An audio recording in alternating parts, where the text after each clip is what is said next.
Common sense ಬೇಡವಾ?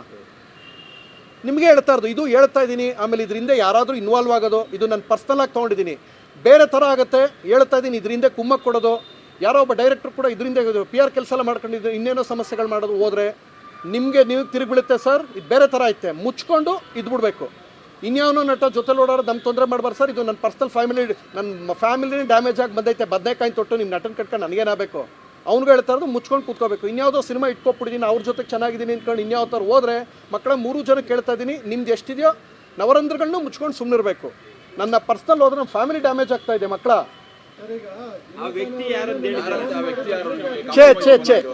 ಒಂದು ನಿಮಿಷ, ಯಾರು ಹಾಂ ಒಂದು ಮಾತು ಹೇಳ್ತೀನಿ. ದಿನಕರ್ ಅವರು ಏನಂತ ಹಾಕೋರು, ನನ್ನ ಬಗ್ಗೆ ಹಾಕೋರ ಇಲ್ಲ. ದೇವರಾಣೆ ದಿನಕರ್ ಅವ್ರಿಗೂ ಇದಕ್ಕೂ ಸಂಬಂಧ ಇಲ್ಲ. ಒಂದು ಹೇಳ್ತೀನಿ ಕೇಳಿ. ನೀವು ರಾಮಾಯಣ ನೋಡಿದ್ದೀರಾ? ರಾವಣನು ಒಂದೇ ಮಲ್ಲಿದ್ದ, ವಿಭೀಷಣನು ಒಂದೇ ಮಲ್ಲಿದ್ದ. ವಿಭೀಷಣ ಸತ್ಯದ ಪರಿಪಾಲಕ. ನಾನು ರಾಮಾಯಣ ಕಥೆ ಹೇಳಿದೆ, ನಂಗೆ ಗೊತ್ತಿಲ್ಲ ಸರ್. ನಾನು ಚಿಕ್ಕ ರಾಮಾಯಣಕ್ಕೆ ಪ್ರೂಫ್ ಕೊಡು ಅಂತ ಕೇಳೋ ದೇಶ ಸರ್ ಇದು. ಈ ದೇಶ ಅಂತ ದೇಶ. ನಾನು ರಾಮಾಯಣ ಕೇಳ್ತೀನಿ ಸರ್. ನಾನು ಇವ್ರ ಬಗ್ಗೆ ಹೇಳ್ತೀನಿ, ದಿನಕರ್ ಅವ್ರ ಬಗ್ಗೆ. Is a wonderful man. Vijayalakshmi ಅವ್ರನ್ನ ನಾನು ತುಂಬ ಗೌರವಿಸ್ತೀನಿ, ಪ್ರೀತಿಸ್ತೀನಿ. ಬಿಕಾಸ್ ಒಬ್ಬ ಅದ್ಭುತ ಹೆಂಗಸು ಹೋರಾಡ್ತಾ ಇದ್ದಾರೆ. ಇವರು ಕೂತ್ಕೊಂಡು ಮಾಡ್ತಾ ಇರೋದು ತಪ್ಪು sir. I respect Vijayalakshmi ma'am, I love Dinakar sir. Meenamma ಅವ್ರ ಬಗ್ಗೆ ಹೆಮ್ಮೆ ಇದೆ.